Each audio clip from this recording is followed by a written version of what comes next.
Welcome to Nutshell History. Today we're going to talk about aliens.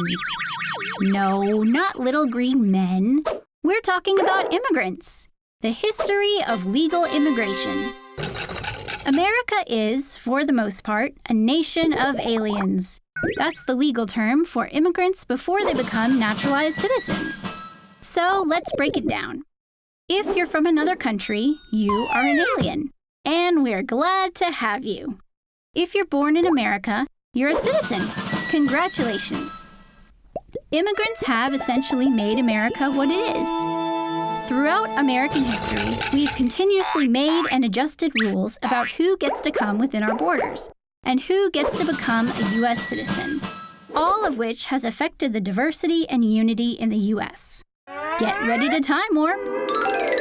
When the first Congress met in 1789, there were no national rules for who could become a citizen. So they passed the Naturalization Act of 1790.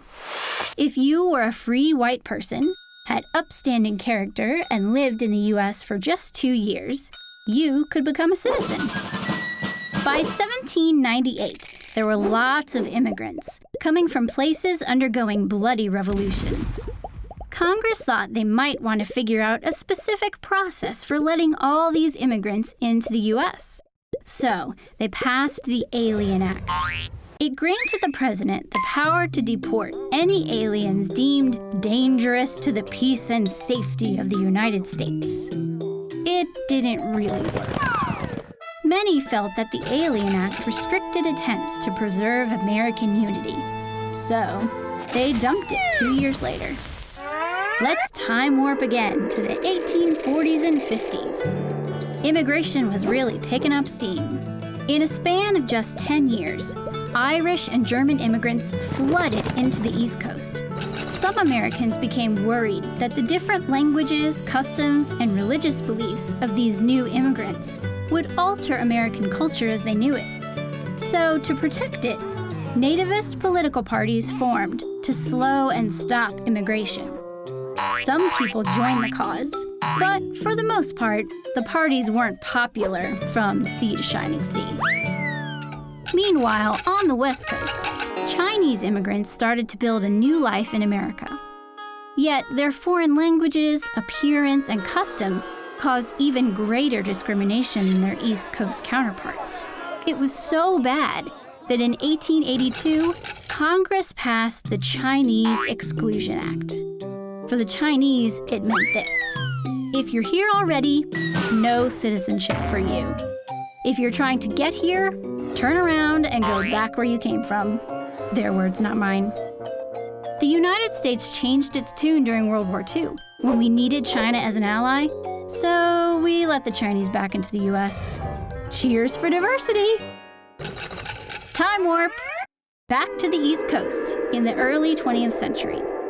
Immigrant numbers skyrocketed, about 1 million people a year. Fewer people came from Northern Europe, and more people came from Southern and Eastern Europe, countries like Italy, Poland, and Russia. Many Americans were still concerned about all the newcomers, especially because many originated from countries on the brink of war and rebellion. Seeing a trend? By 1921, this concern resulted in Congress passing the Emergency Quota Act. Using 1910 census data, it determined that 3% of the total immigrant population of each nationality could enter America. Say what? Let's imagine a country called Utopia that has a population of 100 immigrants in the United States. The annual utopian quota then would be 3 new immigrants. 3% of 100 is 3. You can imagine the hit that diversity took under this new system. This Emergency Quota Act put on new clothes in 1924 to become the Immigration Act. It took quota percentages from the 1890 census instead of the 1910 census. By using these older percentages, lawmakers favored Northern European immigrants, such as British, Germans, and Irish. They thought these groups would fit in better here.